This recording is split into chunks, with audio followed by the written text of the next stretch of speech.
It's the one, the only Alcor Star Child here, formerly known as Rad-X, the one from 72, the Ultra Neutral. The computer cord, the power brick to my computer has caught on fire, so my computer's down, so I have to wait until I get another cord to get back to work on the book. I want to talk about, in this video, I'm going to talk about what appears to be going on with the alien species in this planet. But before that, the bizarre thing about that computer is that computer I got in 2017, somebody bought me that computer, which is about a $2,000 gaming rig, so that way I can work on videos and stuff like that, because I was doing that before all this was going on. I was making a bunch of martial art videos and stuff. But I think it's just bizarre. And the other thing that's bizarre too is the gentleman who bought me that computer was one of my karate students who was a senior, and he used to be in the Navy, and he worked for 30 years plus as a chief engineer in the Navy. It's just bizarre how all this stuff just seems to happen. But anyhow, I will be taking down my YouTube videos here pretty soon. Not right now, but pretty soon I'm going to just be removing all the YouTube videos, because the YouTube videos they don't really, I don't think that they're helping. I think pretty much, well, we've already been through all this before, but yeah, I'm going to be taking all the videos down here pretty soon. They've been shadow banning me since day one, right? Like the first videos that I posted up of the evidence of the alien footprints and the marks on the walls and stuff, they didn't have any copyright content in them at all, nothing. However, they never got out. Nobody really saw them. I think if I'm lucky, I have maybe a few hundred views on those videos. That video has been up for, since January of 2020. We're now in the middle of 2023, so I'm just going to be taking those videos down. I'm going to finish this book. I'm going to get the book done. It'll probably never see the light of day, but I'm going to follow through with it and get it completed, get it done. If it does, it makes some type of money, if it does get some, get out there enough, then I'm going to continue to keep writing more books and keep pushing them out of more content. So hopefully that way the information can get out some way. And then what I wanted to talk about, though, is what appears to be going on with the alien species on this planet.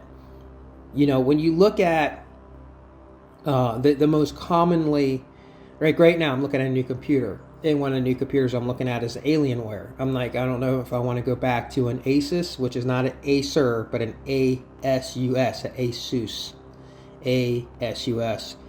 I'm not sure if I want to go back to getting another one of those, because this will be my fourth one, because I seem to have to keep replacing them every few years. Or they're the best gaming rigs out there, though. Or if I want to go with the Alienware. And when you look at Alienware, what is the commonly, the most common alien figure that everybody knows pretty much is the gray aliens. It's even on a computer, right? That is not the only alien species that's here. We hear people talk about reptilians. Yeah, reptilians are here. They've been here for long before humans have. There's the Palladians. There's these tall whites, which should not be confused with the Nordics, which should not be confused with the Palladians or other human species that are here. There are tons of human species that are alien to this world. They come from another world. They come from another dimension. Some of them come from, most likely, the future. So they're alien to this timeline. So you have, most likely, humans walking around who are alien to this timeline. If I took you right now from the timeline that you're in, and I implemented you 5,000 years in the past, this planet would look very alien to you, because it would look nothing like it looks now.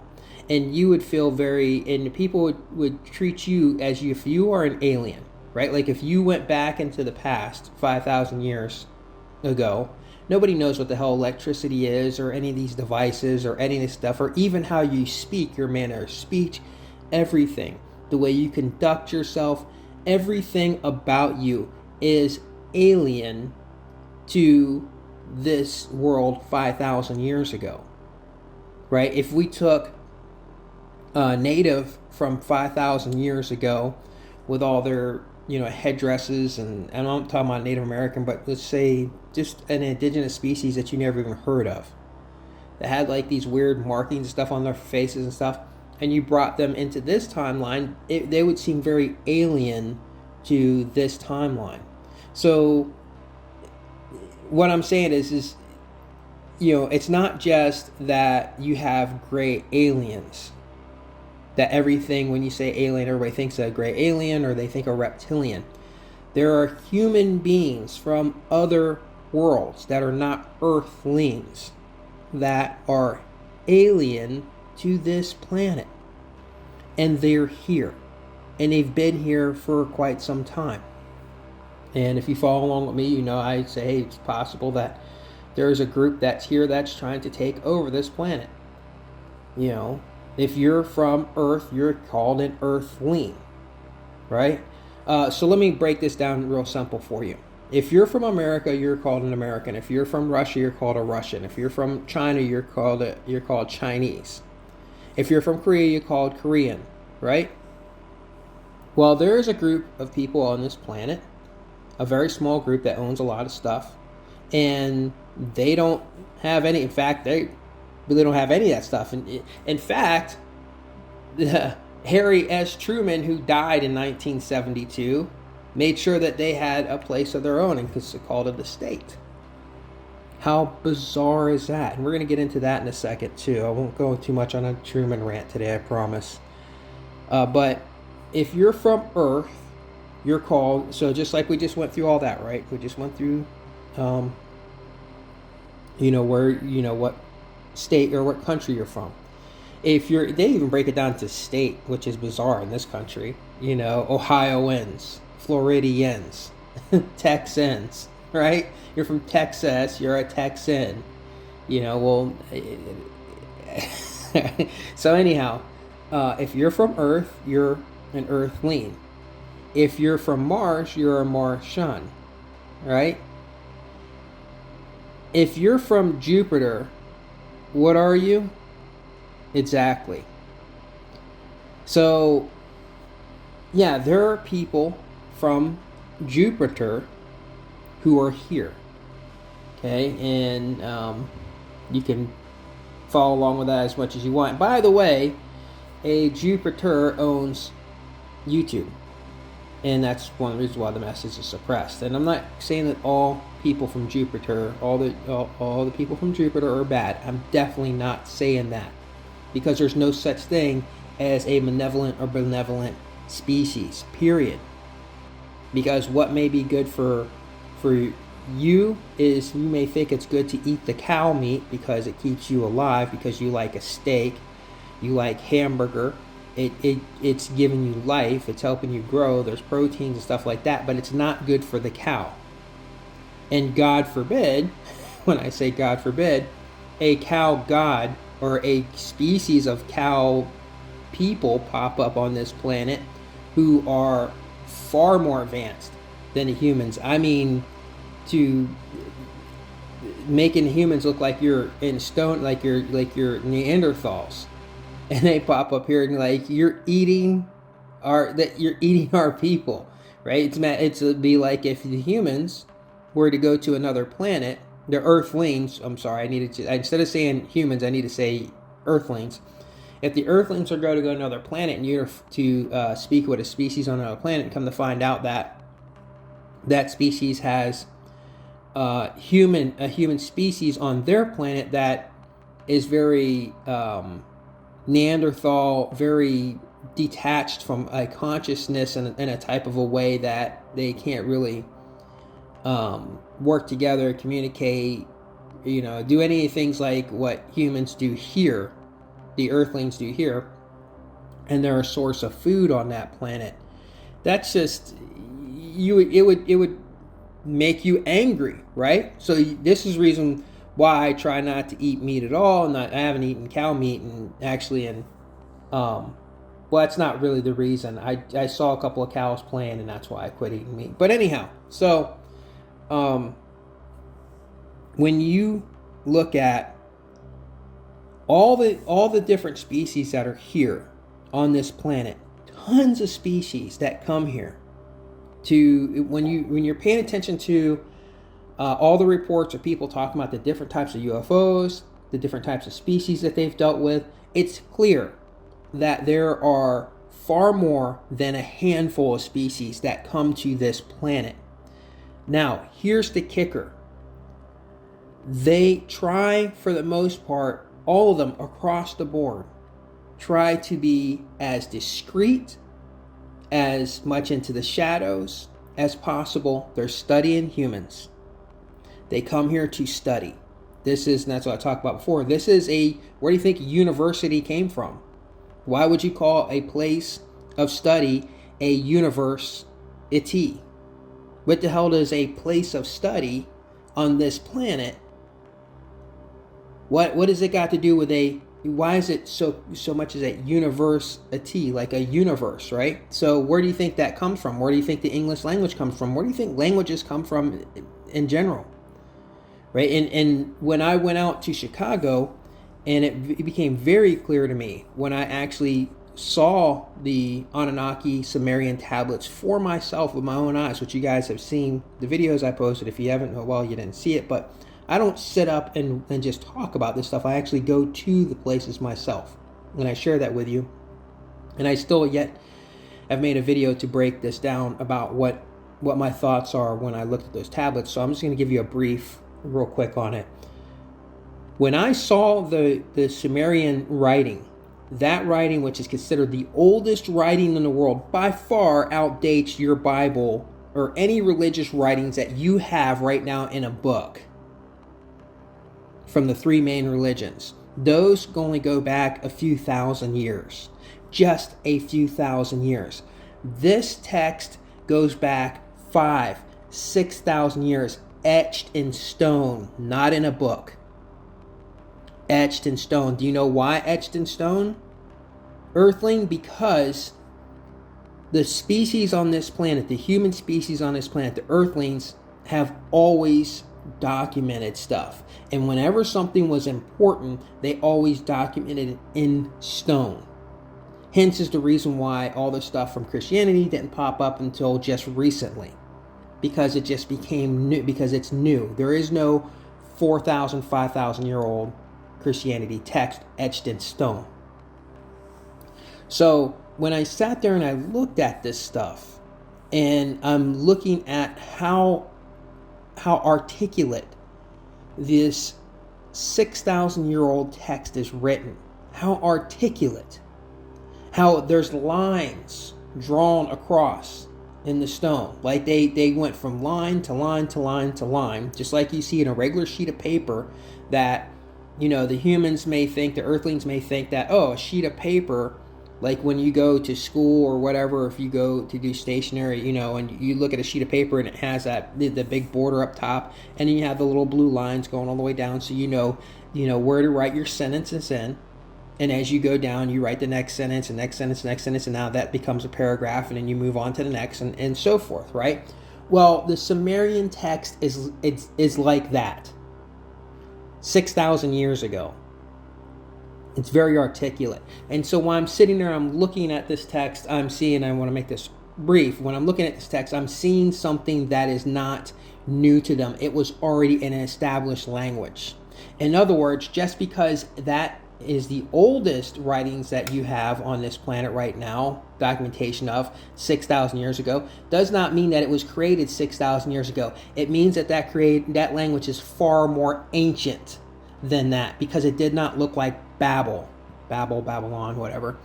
It did not look like Babel. It was an articulate, very well thought out, very well written language. It was very uniform, which is going to bring me to the whole reason of what's going on here on this planet, right? It's a very good possibility anyhow. I'm not claim I know everything. I'm just saying these are things that seem very possible to me.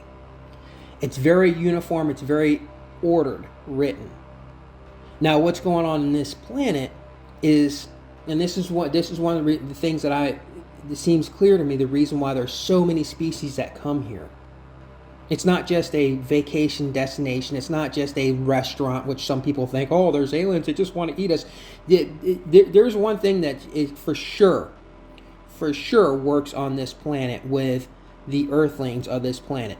And that is the biggest motivation is not love. The biggest motivation is not greed. The biggest motivation is not sex. The biggest motivation on this planet with the earthlings is fear. You make the human species on this planet afraid of something, and they will move mountains. At times when they sit back and they're kicking the can down the road and they're doing nothing and they're just him-hawing around, you get the human species, the earthlings on this planet, to be afraid, and they will move a mountain. That is how you control this species. This is the reason why I don't like horror films. I think it's brain garbage. Horror films is, and look, there's a certain type of people that created 99% of the horror genre that wrote this stuff, right? It's the same percentage of this. That same high percent is the same high percent of the school shooters, right? It's very bizarre, and it's not everybody of that ethnicity, but it just seems very bizarre that has a lot to do with that ethnicity. You know, this detached from humanity, and it's inside of that is ethnicity is what I'm trying to say. In other words, if you have I don't want to go down the road with that, because people are they only it seems like they only hear what they want to hear, and they don't want to hear the truth. They don't want to look at, you know, what's going on within. You know, not all white people are racist, right? But there are some that are, because not all black people are not racist, because there are black people who are racist. So you can't say everybody is like that. But anyhow, so when you look at the biggest motivator on this planet, it's fear. And that's one of the things, like with the whole thing with the government trying to get the humans, the American people, which pretty much are talking to the world.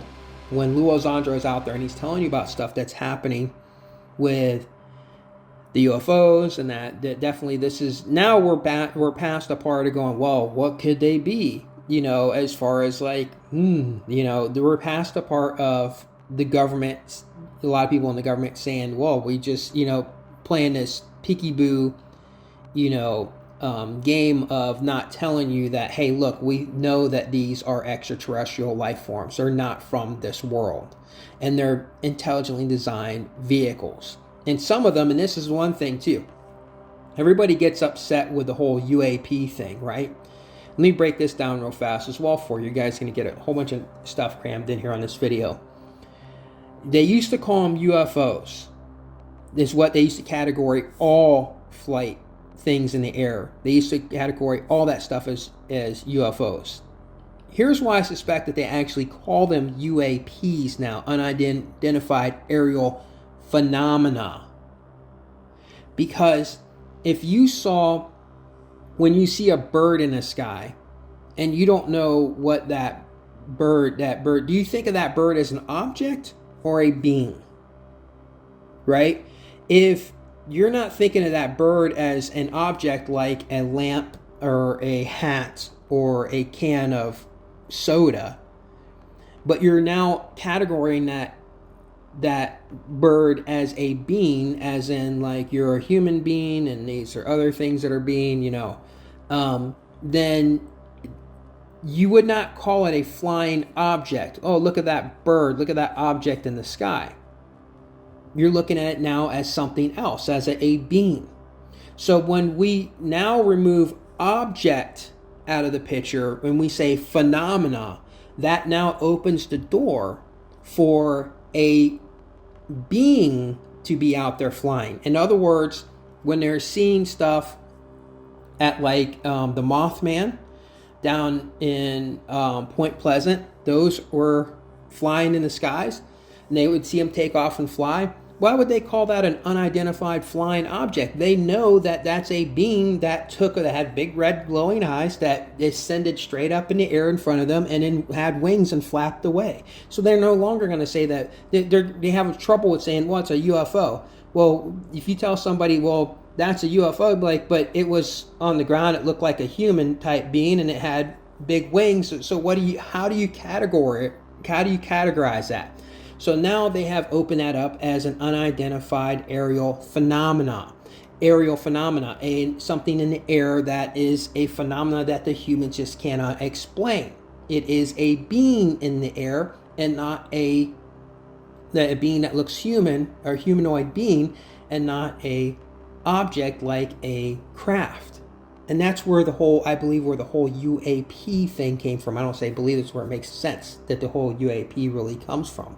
Unidentified aerial phenomena. The people who are stuck on the whole UFO is, well, I just want to call it a UFO. It's because they're short-sighted.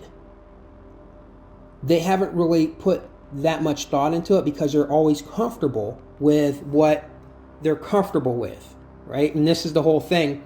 Which I taught in my martial arts when I was teaching martial arts full time. One of the things if you would go into my school, you'd see a poster of me on the wall in the snow, training with my sword, because I've been all the way up to black belt in a sword fighting art, as well as fourth degree and other arts and stuff. And you see me training in the snow. And let me tell you something that's completely different of using a sword inside of a dojo versus using and training with a sword out in the snow and out in the elements. It's completely different. First of all, it's slippery out there. You slip, you're going to cut yourself. You may damn near kill yourself if you're using a live blade, which is what I use. A lot of things like your hands are not as fluent, they're not as loose because the cold makes your hands move differently, right?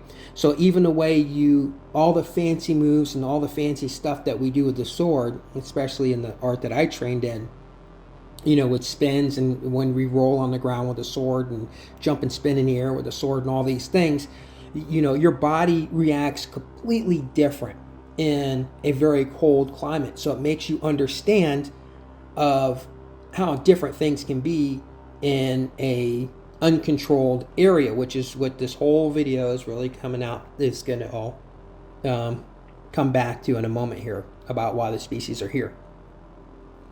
So if you go into my school, you would see a picture on the wall of me with a sword in my hand doing a stance in the snow, because I was trained in the snow, which I used to put videos up about how to train in the snow. Every single year I was putting a video up on YouTube. This is what I was doing before I was doing this, before my life completely changed. I put videos up every year of me training in the snow with a different weapon. One with a sword, another with the spear, other with the Bat Sam Dao, which are the big butterfly swords. So every year I was putting up a different weapon and talking about how to train in the snow. And in that picture it said, step outside of your comfort. That's pretty much what it said. I can't remember what the saying was that I had on there, but it was something I just came up with on my own. Something about step outside of your comfort zone to understand yourself. So the whole thing is the species that are here, right? If you look at this world, if you look at this planet, if you look at the humans on this planet, the humans are very alien to each other, seems like it for the most part too. The earthlings on this planet is a planet full of chaos. It is not a planet of order. In fact, you look at just out of nowhere, a tornado pops up. A hurricane pops up. There are planets where the species are so far more advanced that they already have weather control. They get to a planet and the planet has things like tornadoes happening.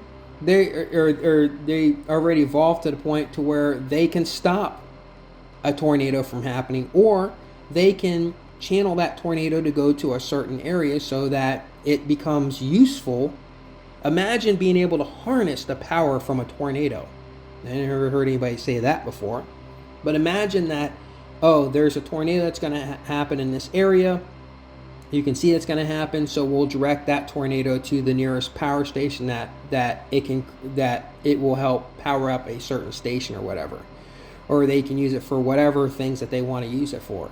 Instead of just, here on this planet, the humans, a tornado happens, run for cover. And where do humans usually go? Where's the safest place to go when there's a tornado? Underground, right? Inside of the planet. Even the fact that humans spend more time on the surface of the planet instead of in the inside of the planet is a chaotic thing, right? Like, because inside of the planet, you're far more safer than you are on the surface of the planet. And I said this many times before. On the surface, are you safer on the roof of your house or inside of your house? Is there more real estate on the outside of your house or on the inside of your house? The planet is a giant house, and you're all the dogs in the yard, right? On the outside, not inside. Now, your government, and I don't care what country you're listening to me from, your government has plenty of shelter, plenty of accommodations to survive pretty much damn near anything inside of the planet. And they don't have these ugly, bunkers like what you've seen, years ago in movies. They now have exotic, beautiful, everything that you'd find in a Trump hotel, right? With all the high technology and everything to make you feel comfortable inside the planet. And if you spent more time in the planet than outside the planet, you may enjoy being more inside the planet than outside of the planet. Who knows? Especially if your technology is way up there. So you can imagine if these beings are coming from other planets, from other parts of the galaxy, from other dimensions and stuff like that, and they have bases inside of this planet, imagine the technology that they have inside of there. How comfortable that they can feel. It doesn't have to be this cold, very metally, very, this type of hardened bunker like what you would think that you see like preppers would have, just normal everyday preppers that have the money for bunkers. It's not like that at all. So on this planet, this is why I think that this would be an allure for species to come here, because it is chaos. This planet is full of chaos, and the species that appears to be running everything on the surface of the planet, which are the Earthlings, because underneath them, which I don't want to say underneath, but that's what the humans seem to think. You think that you have some domain over the animal species of this planet, and you don't. It's just that the humans have inserted their dominance over the aliens or the animal species on this planet to the point that they have made farms and cattle and put chickens in a bunch of chickens inside of a warehouse. It's absurd. It's disgusting. And when all this stuff, by the way, when all this does break and the veil does lift, and you find all these species that are just going to pop up, things that look just completely different from anything that you can even possibly imagine. Even like you're going to find out, like I wasn't going to talk about this now. Let's talk about another video, but whatever. Species that are here that look like ghosts, that they're just going to now be a little bit more in your visual than they were before, to where now, once the veil lifts, they're going to be like, yeah, well, this species it's in between of this dimension and another dimension, and they're not here to hurt you, they're just here to observe you. Oh, and by the way, they're highly telepathic, and when you see them in your house, you think it's grandma's ghost. Well, that's because they're pulling that image out of your mind and putting that as a skin in front of you. They're putting that now is becoming the projection. This is the reason why that I think that when people say that they see ghosts, they see grandma, I don't dismiss them, that they see this person, that they see this, that's what they're seeing. It doesn't mean that that's exactly what's there. This is why when you have people, yet have I seen anybody have a true, real interaction with somebody's ghost that can actually say, hey, they're telling me that this is buried in the backyard. This is the combination to the safe, and it not be a hoax. I mean a real, because it wouldn't just be that's what's buried in the backyard. They would be able to give you they'd maybe be able to give that person tons of different information, not just a one-off. Here's the combination to the safe. Thank you, I did my job, I'm out. And that also would mean that if you believe that there are ghosts and that you die and you become a ghost, well, you cannot very well think that that your spirit goes anywhere else and you're just trapped on this planet for an eternity. At what point do you come and go? I heard somebody making some nonsense talking about, the other day I was listening to somebody saying about, these people are into the woo, saying that the ghosts are afraid of something. Like, how do you know if a ghost has fear? People make up all kinds of shit that's absurd. You know why? Because it's what resonates with people. And that's the reason why I don't use that either, that term or that word. This is what makes you feel good, or this is how you're going off your feelings. Which feelings on this planet, which brings me back to this whole video, is chaos. It's chaos. And if I was coming from another planet, from another world, from another dimension or whatever, and I was to come to this planet and I was to study it, that would be one of the things that I'd be here to study, is the chaos on this planet. Think of how emotions are chaotic on this planet in the human species. Love. You can, out of nowhere, when do you fall? What is the measure that it takes to fall in love? What is the measurement to fall in love with somebody? At what point do you realize I love that person? Right? There's all these emotions. Excitement. All of a sudden, out of nowhere, boom, you're excited because something had happened. Now you're excited, right? Laughter. There may not be any reason to laugh at all. And I know you've watched a movie and you're just intent on paying attention to what's going on. And then all of a sudden somebody says something and just everybody in the room breaks out laughing because the person on the screen, something had happened. It's uncontrollable. It is chaos. You don't think about that's funny. Your emotions just explode with this laughter. And emotions, which are chaotic on this planet, make the body, the body that you're in, do things. Something out of nowhere could make you sad because you had saw something or whatever, and then all of a sudden, not only are you sad, that you are processing this as a loss or something that's sad, but now your body is now showing that with tears, with depressed look on your face. Same thing with excitement, same thing with laughter and all the other emotions. So the species that are coming here, they see this chaos and it's something to study. Now here's the kicker. What do these species, to come into this universe and studying the earthlings on this planet, what do they have to gain? And this is going to really piss a lot of people off. What do they have to gain by giving up their place of study, by being in the shadows, by saying, hey, here we are, the veil lifts, and hey, we're all here, and blah, blah, blah. What do they have to gain? Because now this no longer becomes as much as a place of study, and now it becomes more like, I don't know if you've seen the show Babylon 5, or I don't watch Star Trek, but maybe a Star Trek or whatever, where you now have all the alien species just kind of interacting with the humans openly. Well, now it's not so much as a place of study anymore. So you're asking them, when you're saying that you want the veil to lift and all this and that, you're asking them to give up their place of study, this university, this planet Earth. That is a university. What do they have to gain by doing that? Now, for the human species, you're just thinking, oh, well, we're going to get this, we're going to get med beds, and we're going to get, all these other things that we want. Humans, they want external things. Me, personally, I just want the humans to get telepathy. Advanced telepathy, I say give the humans advanced telepathy, leave them alone for a couple years, and then come back.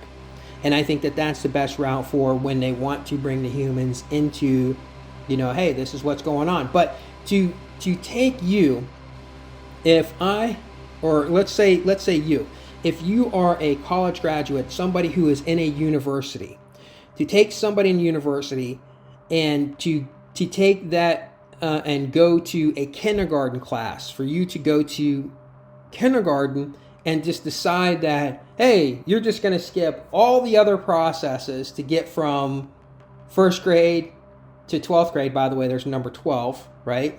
1 to 12 instead. Why isn't that 10? From 1st to 12th, and then go into college and then on to the universities. We're just going to take you from kindergarten and bring you right. We're going to bring the whole kindergarten class right into the university. That's the level of what we're talking about here. And what do the people in a university have to gain with the children in a kindergarten? What, to study them now inside of the university, inside that university, now that it's all open and stuff like that? The children in the kindergarten class are not going to conduct themselves the same in a kindergarten classroom as they will now if all those children are now inside of this university, just kind of interacting with all these, graduates. It's not going to be the same. So what do the alien species outside of that come from other planets, other dimensions, everything coming here, what do they have to gain from the humans? And with that, I hope that got you thinking a little bit, and enjoy the rest of the time that you have left.